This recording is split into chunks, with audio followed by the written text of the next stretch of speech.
Taiwan, I'm Liao with news from here in Taiwan and around the world. Taiwan has signed a new contract with the United States to maintain its military communication system.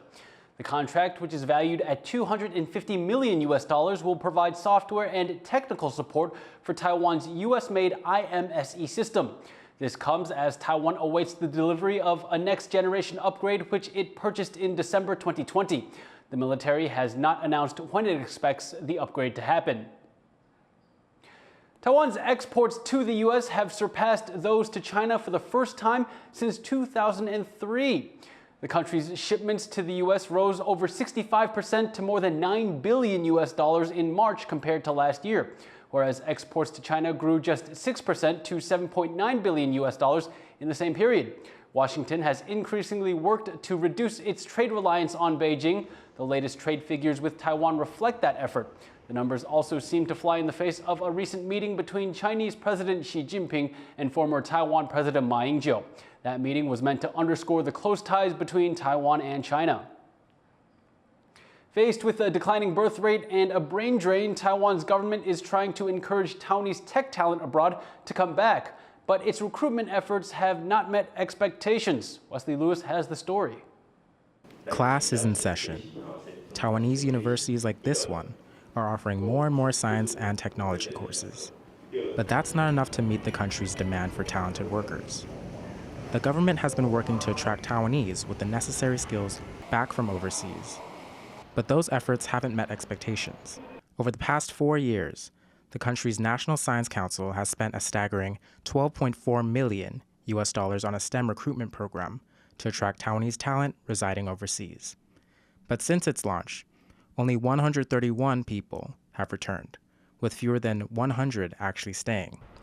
Despite failing to attract citizens living abroad, universities say they've successfully recruited foreign students.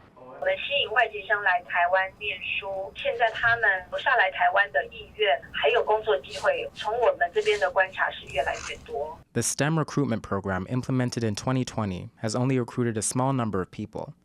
And in a recent legislative debate, an opposition Kuomintang legislator said the results were less than ideal. 结果我们4年花了4亿多回台，那时候我们就质疑这样的这个有效性，只留下了97个人。你真的还是觉得我们人才、揽才、育才达到你当初所认为的规划方向吗？ The program's lackluster results have become a hot-button issue regarding government spending. One NGO that bridges international and Taiwanese institutions says that overseas recruitment programs often struggle to convey their initiatives to their target audiences. When it's internationally facing programs, sometimes it's not necessarily the best marketed or even actively marketed sometimes. So a lot of times the effectiveness of a lot, of people being informed about this is actually very, very low sometimes. Without proper promotion, government-funded recruitment initiatives may struggle to reach their quotas. The National Science Council has recently launched a doctoral scholarship program to address the issue of understaffed Taiwanese universities. But with their track record on recruiting talent, the council is under increasing pressure to prove that their funds aren't going down the drain. Devin Tai and Wesley Lewis for TaiwanPlus. Taiwan police have busted a fraud ring that sold Taiwanese passports to Chinese citizens.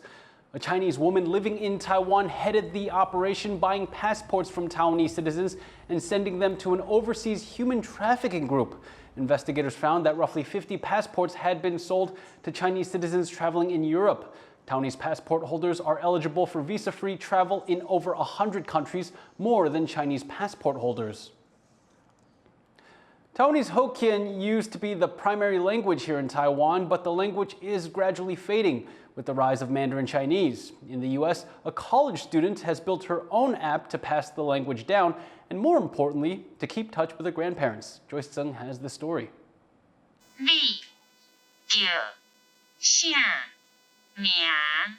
A digital tool that translates English to Taiwanese Hokkien, invented by Taiwanese-American engineering student Liao Huang. Born in California, Huang grew up trilingual in English, Mandarin, and Taiwanese Hokkien, commonly known as just Taiwanese. Distinct from Mandarin, Taiwanese is the only language Huang has in common with her grandparents. Now a college student far from home, Huang worries she's losing this tie to her family. I spoke English as my most native language, while Taiwanese was just spoken with my parents and grandparents. So after not practicing for so long, I realized that I needed to create some way that could help me kind of keep up my Taiwanese language.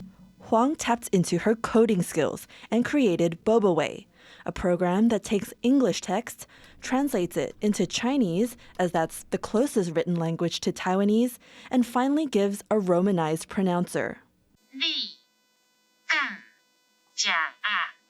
Though still widely spoken among people in Taiwan, the Taiwanese language has been losing its prevalence.